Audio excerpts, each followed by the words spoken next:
everyone. Welcome back to Slap the Ask. We're up to episode 32. And for this episode, Luke and I have a very special treat for all of our viewers. We have a panel here to discuss the Fed's paper on CBDCs. First, I'd like to introduce Nick Anthony. He is the manager of the Cato Institute Center for Monetary Financial Alternatives. Next, I'd like to introduce Dr. Franklin Noll. He's the president of Noll Historical Consulting and a recognized expert in the history of money and sovereign debt. In some circles, he's referred to as the creator of money itself. So it's nice to have a guy like that on. And then we also would like to welcome our favorite, Big Mike. Big Mike is the biggest guy in crypto, as well as a financial services consultant. So welcome, everyone. Thank you. And Luke. Thank you for having us on. Of course, my pleasure. We'll just start off by you guys introducing yourselves. Nick, would you like to say a few words about yourself? Yeah, absolutely. As you said, I'm the manager of the Center for Monetary and Financial Alternatives over at the Cato Institute. So we have a big focus on looking at pretty much all things money and finance, from the history of money to its early days to its development through time, and now the world as we know it, where most money is under the purview of national governments. So we like to figure out how exactly alternatives come into play and maybe how we can push back against the status quo. Awesome, great, thank you. Dr. Noll? Okay, I'm Frank Noll. I'm a historian of monetary technology and I advise on that. I've been doing this for 20 some years, most of that spent in the world of banknotes, but I've broadened my horizons into CBDCs and stablecoins, basically. That's what I focus on. Awesome, great. And then Big Mike? I'm Big Mike. I'm the biggest guy in crypto, as some would say, depending on your definition of big. And I'm making history today as the first ever two-time guest on the Slap the Ask show. So very, very proud of that. Thank you, Luke and Jimmy. My day job is in consulting, but I've been studying crypto regulation, doing some advisory work on that, particularly since the last time I was on the show, late summer, early fall of last year. And I'm excited to be on this panel with Nick and Franklin.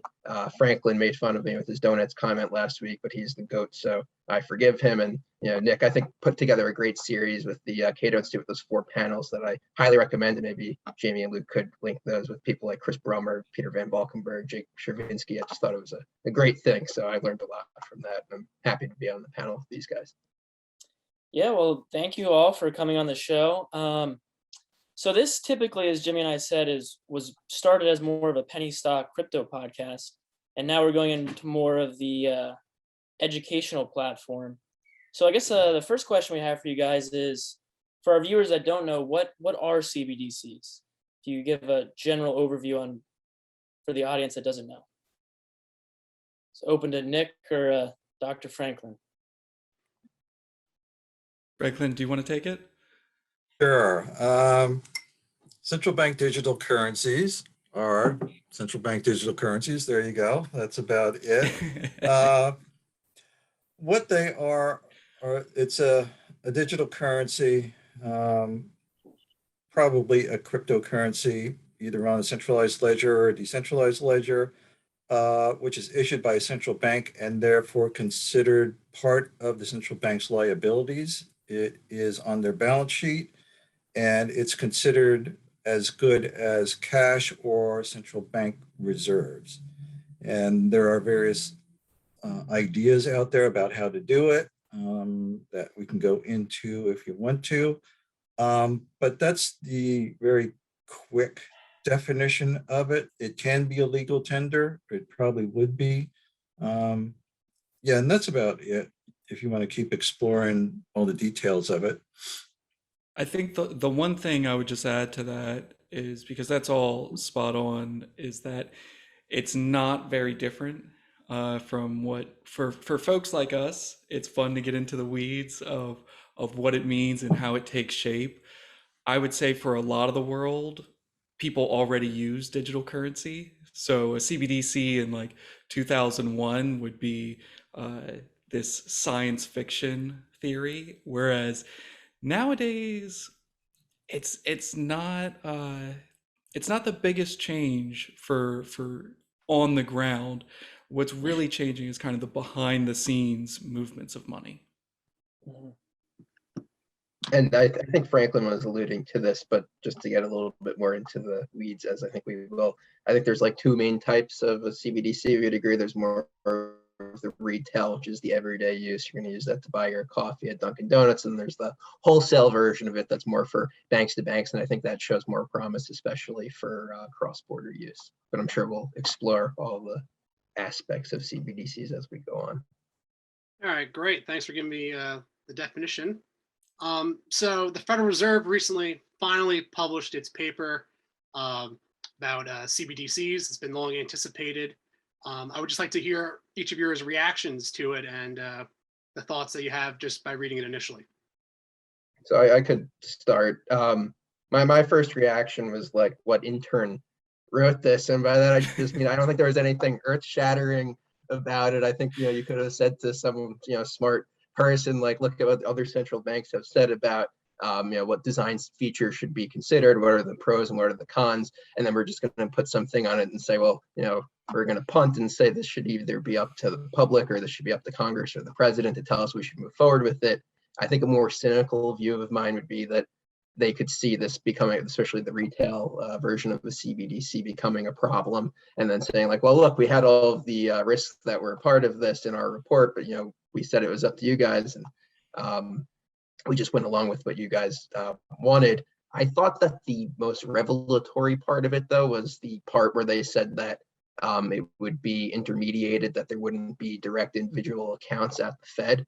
I know that was something that I was looking out for. And I think that's good. I don't think the Fed wants to or has the inclination or capacity to run those accounts, through the KYC on all of those. And it's good that it would be with a commercial bank, but I also think you run into problems and some contradictions with some of the benefits where this is supposed to enhance financial inclusion. And if you have people who are unbanked now and don't want to be part of banks, they're going to have to get the CBDC through a bank now anyway. So I don't really see how, if that was a problem, which is debatable, as I could see Nick smiling because I think he knows that, how that would help there. So again, I think another part of it too is that the central bank is supposed to be independent. You see other central banks, regardless of who their government is, doing projects together through the BIS, and kind of just saying like, we're the experts on money and we're deciding to do this and that. Applies more to the wholesale variety. But I just thought there was nothing new out of it, so I was unimpressed. But I'm excited to hear what Nick and Frank think about it. Well, I am pretty much in full agreement. That was something that I couldn't help but feel throughout the reading of the 40 pages or so, when there was really just, I think, 11 pages of meat to it. And I think what really fell flat for me the most was just the fact that, in addition to what you said, that there's usually about 8 benefits that are outlined in most CBDC models, and the Fed really stuck with what are the 3 worst ones, to go with the fact that it's going to support the dollar's international role, support financial inclusion, and speed up payments. If that's really the only benefits that can be brought to the table, it seems like a CBDC is really a solution in search of a problem to call its own. There needs to be something tangible on the table that is going to be fixed by this solution and going to be fixed only by this solution. Otherwise, it's hard for me to really see how we're supposed to get behind it. I'm really just surprised that the Fed did not have a more robust treatment in that light, considering we're now 200 some days from when the report was first announced.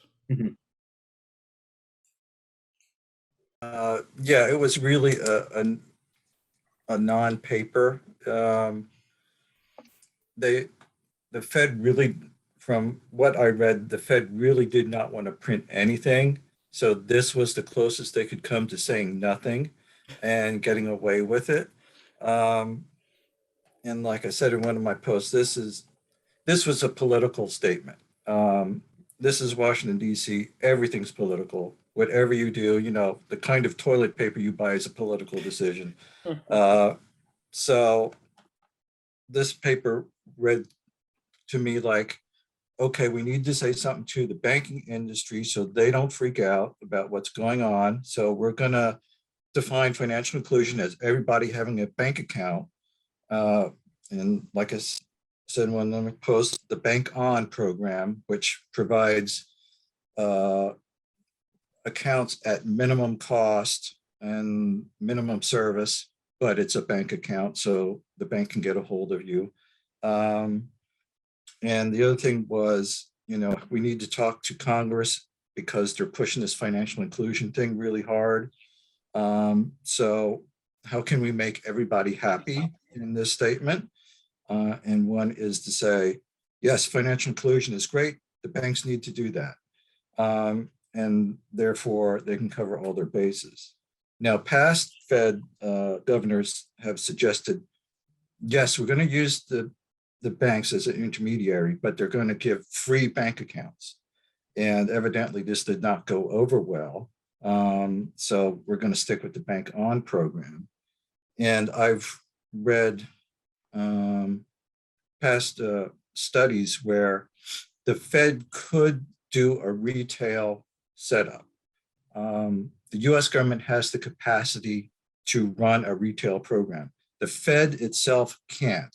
The US Treasury can. It has all the facilities to run Social Security checks to millions of people. The IRS can handle all these different forms. If the Fed joins with the Treasury, they can roll it out. The technology exists, the know-how exists, how to do it. It's just a matter of will. And of course, the Fed says, no, we're not going to do this. Because part of that is it'll freak out the banks anyway. So there's no good to this. So yes, it was really a non-statement. The only part I found interesting was Appendix A, where somebody said, we have to say something to all those people who are waiting for a detailed report. So let's shove out this, appendix, because all of us are used to reading these very technical reports, the BIS reports, the IMF reports, reports from the Bank of Canada, from the Bank of England, from the ECB, and here the Fed rolls out, this term paper or, an essay that they wrote, as Mike said, it was a well-crafted political statement. So that's my tirade on it. Harsh crowd. Yeah, I mean, Yeah. it seems pretty bearish from all the articles that I've read. But one thing that I was thinking about is I know that China's exploring a central bank digital currency, and I think there's over like 80 or if not 90 other countries that are also exploring a central bank digital currency. Do you guys think that if China or one of these other countries launches their own central bank digital currency, that the United States financial system will kind of take a back seat and then they'll feel more pressure to release their own currency? Or how do you think that's going to play out on the global stage? I mean, I think they're feeling the pressure to do it just from what Facebook announced with Libra a couple of years ago, where they felt like this, private money was going to exist and that's bad, not realizing that private money already exists and is pretty essential to the financial system as it is now. So I didn't really understand why that would be the impetus to this. But I don't think that the ECNY or the digital yuan, which is the Chinese version, I mean, they're pretty sure there are capital controls and other things within China that would make it less useful outside of the country. But I think that raises a good point too, which is that with the retail CBDCs, a lot of it could be locale and jurisdictionally dependent. Like I could see a retail CBDC making sense in China, where you have this authoritarian system and you have a larger amount of people who are outside the financial system where this could be useful. But in the United States, I'm not as optimistic with the retail CBDC being useful. But I think Nick had talked about that part of the report where it's that this could be a way to preserve the dollar status as the world reserve currency. I don't see the ECNY being that much of a threat to that. And I don't see the development of the US CBDC being as much of a thing that would keep that going. It's like the way the world economy is structurally means that the US dollar is in pretty good shape to stay as the world Exactly. currency. Exactly. I really think that no matter what digital currency is launched across the world, it's not going to put the US dollar, at least not at this point. If we did it today, it's not going to put the US dollar in a back seat. I think the only thing to be worried about really is this kind of keeping up with the Joneses mentality that, like Mike had mentioned, the Libra and DM project put these alternative currencies on the minds of policymakers. It made them realize that this is something that's actually out there and they need to be aware of. And now that they've seen it and they've seen other countries go into it, there's this kind of mindset that we have to do it. But I'm really not convinced that we're at a stage where if everyone went digital except for the US dollar, that the US dollar would by default lose its standing. There's still many other problems with other currencies. I mean, I highly doubt that uh, if somebody in the U.S. found out that they could get a digital currency from China, that they would instantly flock to that. In the same way, I doubt somebody even overseas would instantly flock to that. There's just too many other network effects at play, and there's also too many other features that the U.S. dollar has over many other currencies. The only concern with the Chinese model is if they go global, they're going to focus on their trading partners and try to build those links. Plus, it'll give people who are getting, they're under the thumbscrew of the SWIFT system, it'll give them a backdoor to move around and move money around so that, weakens that foreign policy element of SWIFT. And as like everybody's saying, we're talking about a long way out. We're talking probably 10 years before we have to really worry about this. And my concern is, like Nick, the Fed really doesn't need to do a CBDC, but they have to be on top of their game and be ready to move if they have to, or at least be able to co-opt other CBDCs or be a player in the game and not just, sit in the Eccles building and just say, oh, we're king of the mountain. We don't have to worry about this anymore. So, these cryptocurrencies can go about their happy business. And like I saw in the report, again, in Appendix A, is that the Fed appears to be thinking about how can we integrate crypto into the Fed system. And I didn't see anything in it about interoperability or MCBDCs. How will the Fed deal with other CBDCs outside and do interbank settlements, things like that? I assume they're thinking about it, but of course, they're not saying anything. So, yeah, my concern is, are they actually doing something, because they don't say anything? So everybody's just kind of wondering what they're up to. And maybe part of this is they don't want to say anything because of the congressional pressure or, the banking industry coming at them for some reason. I'm sure there's a lot of political balls in the air over on Constitution Avenue. Yeah, totally. I can imagine.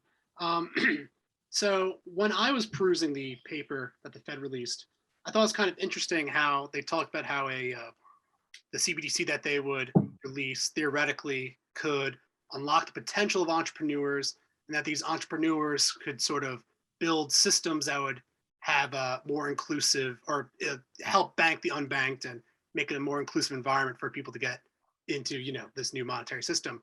Now, Frank, you having worked on the stablecoin project for Vermonti, I was curious if you thought that a CBDC would basically make private stablecoins irrelevant, or could they actually coexist together?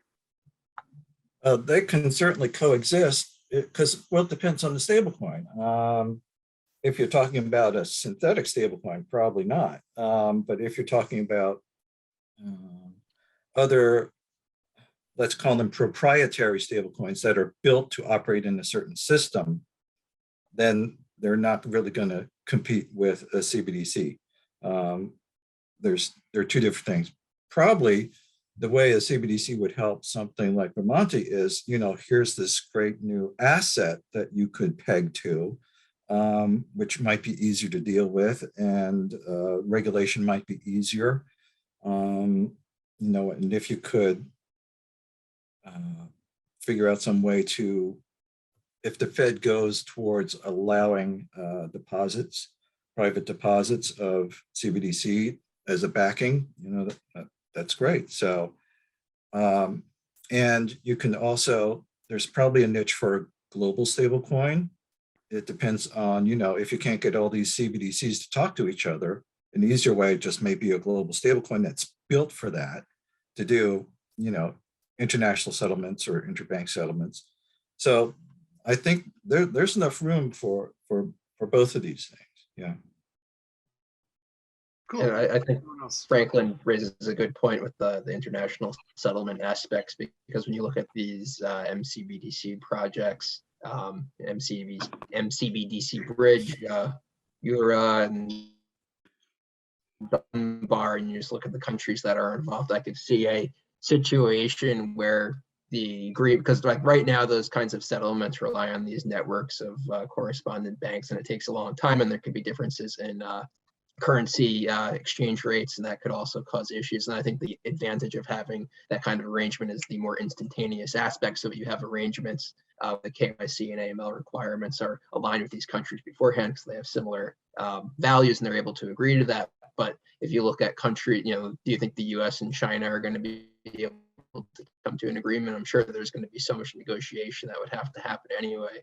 So I guess I have this fear, which I guess wouldn't be the end of the world, but you'll end up with these consortia of countries and China and its satellites and the countries that it could bully are part of one MCBDC arrangement in the United States and the EU, and more the free world is part of another one that could lead to more fragmentation. Mm-hmm. Well, I guess since I'm the novice in the room, I have another question that's kind of a little more broad, but from what I've read about CBDCs, it seems that blockchain is somehow going to be integrated into verifying the digital asset so that it can't be, can't hinder your privacy. Because I know to a lot of people, they think, is your money going to be as private, even though it's digital now in banks? So like, what's the future if a CBDC is developed with utilizing blockchain to make sure that your digital assets are secure? Well, right now with what's going on at the Fed's paper, it's not quite clear how they plan to implement that, just because they've given us the kind of bare minimum of they want to protect privacy, yet at the same time they want to verify everyone's identity. So you really hit the nail on the head by saying that it's going to be a lot like what we already see in digital money and using credit cards and debit cards, or more specifically debit cards. It's not really clear to me though how they plan to implement a blockchain system, and that's something that's, I'm hoping, going to come out of the deeper research that they pointed to, as Franklin mentioned. I think that's the Appendix A of the projects they're doing behind the scenes, and hopefully we'll get a more robust report that they use. But at the moment, it seems like they would want to use a private chain rather than a decentralized system, just so that they can have complete control over it. But then you're going to get into the mess of how are they going to scale that up appropriately, and it opens up this huge can of worms. Which one thing we've kind of touched on here and there throughout this has been, there are a lot of different models of CBDCs, and the exact model that is taken really matters here for how privacy is going to be preserved, and even just how it's going to operate on a blockchain system. Right. Yeah, it seems like a lot of consultants in the private sector are going to be helping the the federal government figure out what is the best course of action. All right, lots of money coming everyone's way here. Right. So I think you guys bring up a good point though with the privacy, and my thought is, why would someone use a CBDC when they could just use a private stablecoin? Like, would private stablecoin, you think, in this environment, based on what we know now about the CBDC that could potentially be rolled out, would a stablecoin actually be a more attractive option for users to hold on to than a CBDC? I mean, Well, there's the Go ahead, Mike. liquidity. Yeah. I was going to say, there's the liquidity and credit risks that you would have to care as much about that, but I think that could be cited as a reason, certainly. But it's funny because I was reading an interview with Yanis Varoufakis, the former finance minister of Greece in the left-wing government, and he was, of the opinion of, it's a CBDC versus big tech. Like, people don't want to give their information over to big tech. So I think it's, interesting from our perspective. We're like, well, we don't want to give our information over to the government. So I think it's a philosophy and values thing. Would you rather sell your soul to the private sector, to the public sector? Good point. Well, if stablecoin regulation goes the way that the president's report is, KYC is going to have to be done by somebody. So stablecoin may not be the best idea if you can figure out a CBDC like China does. At the lowest level, you just use your phone number and that's your ID. Of course, that can be tracked down, et cetera, et cetera. And in the past, Fed governors have talked about, rolling out direct accounts with some kind, or bank accounts with some kind of minimal identity demand. And if you follow the Chinese model and just have a low ceiling for, what you can do on a day-to-day basis. Over in Europe, the digital euro is, the idea is to use zero knowledge proofs and do that in a pool. It's rather complicated, but there's a paper by Jonas Gross on it, and his people at the Frankfurt blockchain have put that together.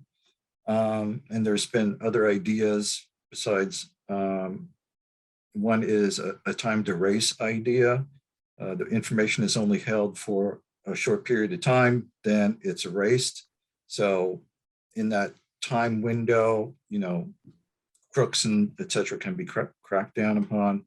But after that, they can't do it. So there are ways to do it.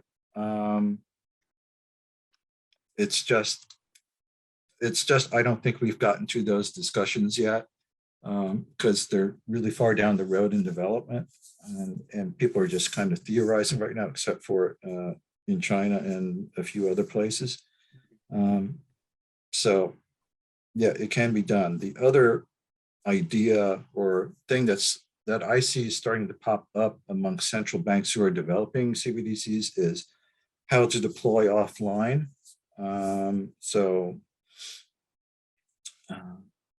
That is one thing people are starting to worry about, including some of the blockchain companies, developers. They're trying to figure this out too, because there's, as I've said in other places, there's a lot of places that don't have regular internet, let alone electricity. So how are you going to roll out a CBDC?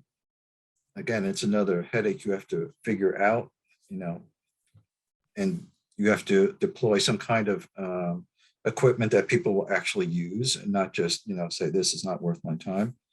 So there's a number of questions that are just starting to pop up as people get beyond theory into actual application. Yeah, I guess that's true. You don't really think about that kind of stuff, but I guess if we had some sort of central bank digital currency, it's like, what if you don't have a phone, right? Or you don't have internet, it's like, sorry, you can't buy anything, And that's not a strange thing. It sounds weird for a lot of the United States, but Right. I mean, here I'm about 25 minutes from the White House, and the snowstorm we had 2 weeks ago, I had no electricity for the entire day. And Really? that's Wow. 25 minutes from the White House. So there's places that are far worse in the United States in terms of regular access to electricity and regular access to the internet. So that is a huge barrier that needs to be taken head on, and it's one of the reasons I think the Fed has been so clear that if it launches CBDC, it doesn't plan to eliminate cash. But at the same time, if it wants a CBDC to go into regular circulation, to be a commonly accepted medium of exchange, it needs to figure out how exactly it's going to grapple with that obstacle. Mhm. And that's especially with people who are on a cash only basis right now. Mhm. Yeah. Yeah, If I you think I want them to was. switch over, you have to make it really simple and very easy and can use it all the time, offline, whatever. Yeah, I think there's like 7 million people approximately in the US that are unbanked. So it's like the CBDC also has to solve the problem of helping the unbanked, or else then it's, you know, what's the But benefit, I guess? and I know that Nick and I on Twitter have gone over this, but of that figure of people who are unbanked, there's a large amount of them that aren't banked because they just don't trust banks, and I have a feeling they don't trust the government either. They're going to be using the account for criminal activity, or they're undocumented immigrants who wouldn't be eligible for the bank account anyway. So like I don't see how the retail CBDC would help those people. I can certainly seeing it help some other people though in some circumstances. Mhm. Hmm. Well, isn't that what cryptocurrency is for, Big Mike? For criminal activity? It could be well, but that's Nick was talking about some of the benefits of having a CBDC, and that could be I think China certainly they banned crypto. They're Right. going hard on the CBDC. They want to well the head of the Digital Currency Institute there said that they were going to respect everyone's privacy. I believe that, but there's the AML concerns too. But Nick was right in pointing out that it was kind of rich that on the same page it talks about how it's going to preserve everyone's privacy, and then also how it's going to stop financial crime, because those two things could be in conflict from time to time. But there are uses for more criminal activity for sure. But that's if they keep cash in the system, then people will be okay. Yeah, I was gonna say, I don't physical think cash. criminal activity started with crypto being rolled out. No, Yeah. So, No. There was no criminal activity before 2009. That was the utopia era. exactly. So I guess I'll give like my personal opinion. I think I'm actually anti CBDC, and one thing I want to I guess ask about is in the paper they talk about cross-border payments and remittances being easier with the CBDC, but then the idea about launching the CBDC is it's going to be an enclosed system, right? So if there's not access to the blockchain, how would a payment be able to go overseas or remittance go overseas if those other systems aren't incorporated within the ecosystem of the CBDC? Like, I guess I'm just trying to say, like, for the short term, I feel like a stablecoin still provides a better solution. Like, I mean, right now we have people in Turkey buying Tether and Bitcoin and USDC because they want to get out of liras. Are they going to buy the US Fed CBDC in 5 years? Will that even be possible? I'm not sure. I don't think anyone really knows. I'm excited to hear what you guys think about that. Yeah, I think it that depends. sorry, go ahead. Will other countries allow a foreign CBDC, to circulate or be accessible to their population? Because one of the fears is dollarization. Mhm. If all our citizens can now get a foreign CBDC, our central bank is screwed. So yeah, there's a lot of that's involved in those debates. Again, haven't really happened, and I hope somebody's worrying about this, because the bridge projects over in Southeast Asia, they're really cooperating. They want this to happen. So, but as I guess Mike said, is are China and the U.S. gonna build a nice CBDC bridge to each other? Probably not. So Yeah, no, It is I don't. interesting that we've seen a lot of fears there, where the U.S. Government is afraid of the digital yuan and having that come over. We even saw proposals during the Olympics that were saying that American athletes had to be banned from using it, and we had this huge fear about it. And yet, when it goes the other way through dollarization, through getting there, we're more than happy to make that happen. And one of the things a lot of people don't realize about dollarization is that you need to actually get the physical dollars to those countries. That's not the easiest thing to do. The US government will ship entire crates full of bills over to other countries. It did it for Afghanistan until the Taliban ended up taking over control. And now we're in a place though where if a CBDC were to happen, you could really expedite that process so long as they make an appropriate back end that's able to reach people and not do so in a way that is uh, essentially undermining a domestic government.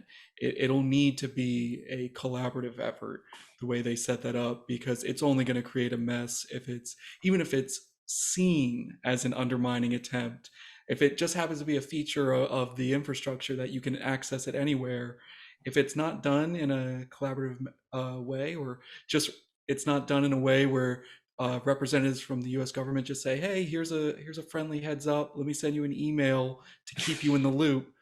It could quickly turn sour. And again, this gets to this constant theme that Franklin was saying, that there's a lot of big questions that need to be confronted, and confronted quickly, before something like this takes shape. And the issue of dollarization wouldn't just be on that country's central bank to implement their monetary policy. It would also affect the exchange rate with the US dollar. If there was this big increase in demand, which I'm sure some people would like a stronger dollar here, some people wouldn't. But that's also it cuts both ways with that. But you mentioned Turkey, and like I could understand why people would want, whether it's a stable coin or a theoretical US CBDC, because when your president appoints his son to be the head of the central bank, and he thinks that because the Quran says something that the lower interest rate is going to lead to lower inflation, I might be a little skeptical of my country's currency as well. I mean, like if Hunter Biden took over for Jay Powell, I'd be a little afraid. Don't get political, Mike. I'm not. I think I'm not sure how qualified Erdogan's son was, and I think Hunter went to Yale Law School, so. Maybe Joe. Well, I guess he reappointed Powell, but but that raises the question of, are stable coins good? And I mentioned some of the risks there before. If everyone got rid of their lira and went to a stable coin, there was a run on the stable coin that could lead to issues as well. But I think there are enough problems with the lira that I might be, if I was a Turkish citizen, looking to alternatives also. But on the other hand, you have a country like El Salvador, which is trying to adopt Bitcoin as their official currency. And I like how the Bukele, I don't know how to pronounce his name, but he thinks that like the IMF is afraid of him, and that he's like going off the grid, and they're not going to be able to control him anymore if he switches to Bitcoin. Not realizing, I think the IMF's fear is that they just don't want to have to bail him out when his country goes to shit in a couple of years or sooner. Wow. I guess going off of that, I know Dr. Franklin said something earlier about how everything in DC is political, which I think we all agree with. What sort of political motivations would have to happen? Because everyone's kind of saying, like, I feel like the CBDC has kind of accepted that it will happen, it's just a matter of when. So what sort of political climate, because right now it's pretty like non-bipartisan, that like both parties are split, they're not really sure if they're behind the CBDC. What would have to happen to motivate, our two-party system essentially to get behind this and actually have it passed in Congress? What do you think would have to happen? Either a domestic threat or a foreign threat. If you have some stable coin come along within the US that started to displace the US dollar in regular payments, Congress and probably the banking industry would get very upset about that and say to the Fed, you got to do something, get control of this situation. Or as we were talking about, if a foreign CBDC starts making inroads and it's starting to threaten maybe the strength of the US dollar or the foreign policy influence of the US dollar, then you're going to have people saying you got to do something and Right. get control again. Yeah, makes sense. I mean, and the complete if there was some complete absence of physical cash and people needed that, public money, I could see that also being a catalyst. But I think what Frank cites is more likely to get everybody on board. Yeah, probably you won't have to worry about cash disappearing in the US. We're not Finland or Sweden or something like that, where it's part of the mandate of the central bank is to supply that medium of exchange. And, if everybody's going cashless, the only way you can do that is with a CBDC of some sort or some public-private effort to roll stuff out like the Avant card or something like that. The US is way too cash-based, like Germany or Switzerland. We love our cash. We want it in our hands. So probably won't happen, at least for a generation anyway. Yeah, because I was going to say, like, in 30 years, do we think we're going to still have green dollars in our wallet? I'm not totally sure. Probably. But what percentage that's going to be anymore, given the size and of the US and the variation in regions, you're going to have something like that. Same thing in Canada. You're going to have some kind of, and I don't think you can go switch, maybe like Canada's trying to switch from cash into cards, some CBDC card. A lot of people just won't go for that. And you run into all kinds of deployment problems with the cards anyway. So, well, also Canada's a good example just because that's one thing that'll probably be a telling sign for the US is if we ever get to a point where the penny is taken off the table. If the US government ever fully abandons the penny, then we know that it's getting down there. But so long as that's still on the table, I think cash is going to be around and be available. I don't think it's going to go anywhere anytime soon. And folks certainly seem to, I think, this past year have kind of cut back. But I really wouldn't be surprised if when the Diary of Consumer Payments comes out, we see kind of a rebound of cash use or even a uptick once we escape the mess that has been the pandemic and its echoes. Right. Yeah, I have a little conspiracy theory because I feel like, at least for me, whenever I go to a store now, it's always like paying exact change or card because they talk about the national coin shortage. I think it's an attempt to get rid of the penny, personally. We'll see if that actually materializes. I think the penny has its stranglehold.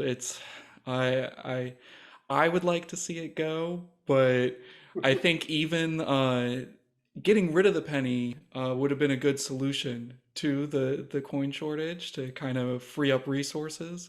But since that even stayed through that, I think we're stuck with it for a little while at least. Lincoln's resilient, what can we say? Who do you think they're going to put on the U.S. central bank digital currency first? What was that, Mike? Who's gonna be the first person whose face will appear on the U.S. central bank digital currency? I would assume Now, Obama. Yeah, that's a good question. I have no idea, and I'm actually very curious what the talks are behind the scenes about how they plan that. If they would decide to mirror money as it exists, or just go with a radically new approach. I think it would probably be, actually, now that I say that out loud, a radically new approach. Just because, isn't that what, when they went with the euro, didn't they end up making it? They tried to distinguish it from all the domestic currencies that existed beforehand? Yes, it was redesigned to be uh, representative of Europe as a whole. Thus, there's a lot of bridges that appear on them, Hmm. fictional bridges, Right. Mm. things like that. That was the design aesthetic that won out. Um, but there are some talks in the banknote world. These are just ideas that they're throwing out. If we go to a CBDC, how as you were talking about, Nick, how is that going to be represented in the app? Are you going to have, the notes themselves kind of represented in the app? 10 CBDCs, $10 worth of CBDC as Hamilton, and you have all the bells and whistles that go with such a design. And that's being thought about.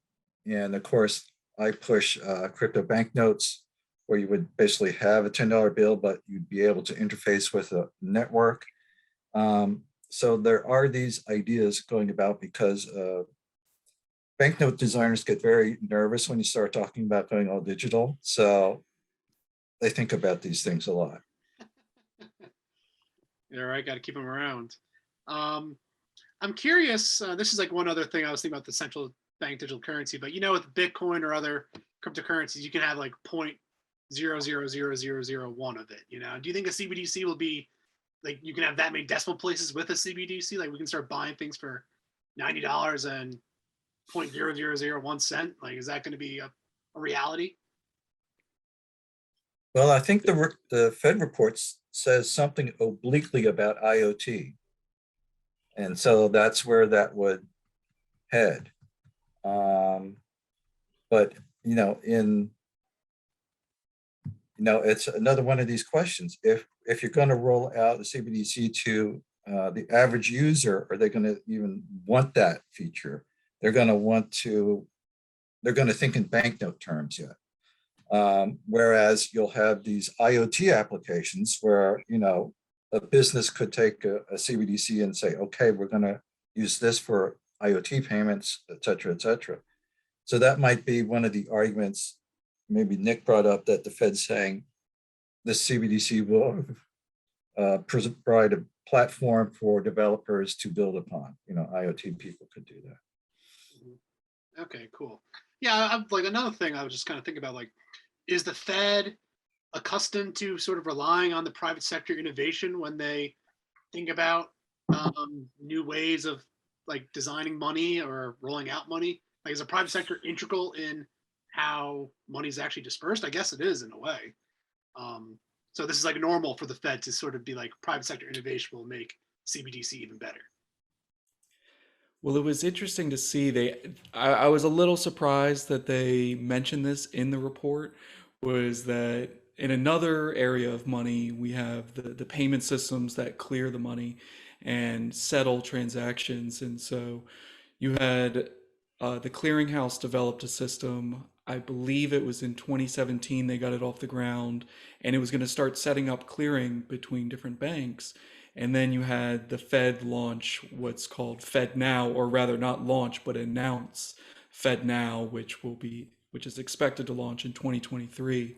So you had this kind of private sector innovation, and then the Fed marched in and kind of halted the progress and tried to set up this new program. So here again, we are kind of seeing a mirror of that, where Libra certainly stole the show as far as grabbing everyone's attention, but you also had many other stable coins that were leading the charge in this front. And even going back to all the way to the origin through Bitcoin's creation, had that kind of leading the show. And now you see that the government again wants to get into it. And I think that that's important to recognize and really leverage on their part, because a lot of people make the argument that the US is falling behind in the digital currency space race. But there's already so many developments in the private sector that it's just a matter of, yes, it's falling behind if it's going to start from scratch, but it's not falling behind if it works with the private sector. The idea of working together and rising tides lift all boats. If they can leverage that and create a system that's compatible, then it's light years ahead, not dragging behind.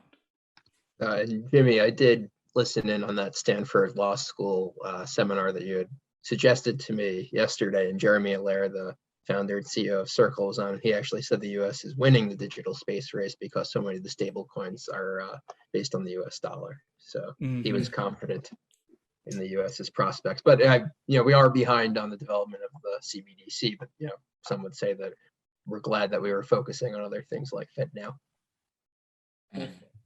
So I guess with words like that, then should people in this space sort of pressure politicians to kind of get regulation down in stone ASAP? That way everyone knows the rules to play by. Because I know that's kind of been a criticism of stablecoins right now, right? They're kind of like the Wild West.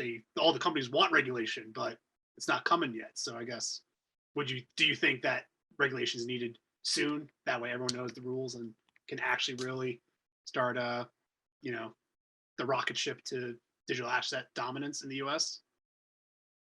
I mean, I think so. And the SEC under Gensler has been accused of regulation by enforcement and being simultaneously vague and also extremely harsh. The rules being ambiguous, and then you're being threatened, and they're taking action against people. So I think if there was a clear set of rules, that would be helpful both for the regulators and for companies. And I know there's different views on who should be regulating these things, whether it should just be a new set of different regulators, if it should just be appointed to current regulators. I'm sure, due to gridlock, you're not likely to see any new agencies sprouting up. But I think whoever, for other digital assets too, for NFTs even, whoever comes up with a framework that works, that as Jake Chervinsky said on the Cato Institute's talk a few weeks ago, that does no harm, as was the philosophy during the internet age in the 90s. I think it's just important to have those principles laid out for everyone. Yeah.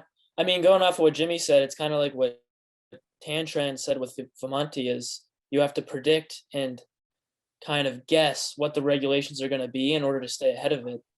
And I don't think anyone really knows, but like Jimmy said, once the government starts instituting some regulations, we can finally know what the rules are and actually become the, dominant nation with digital currency.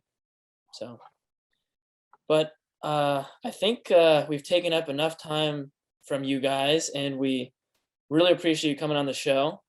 If anyone has any closing remarks, I think we'll wrap it up here. I Big Mike will finish up the talk. Just say I thought it was a great panel. I mean, I learned a lot. I hope that your viewers learned a lot, and we have to do it again next time once the Fed actually says something tangible and useful. Sounds good. Thank you so much for coming on, guys. Thank Thank you. you. Thank you. Thanks. Take care. Bye.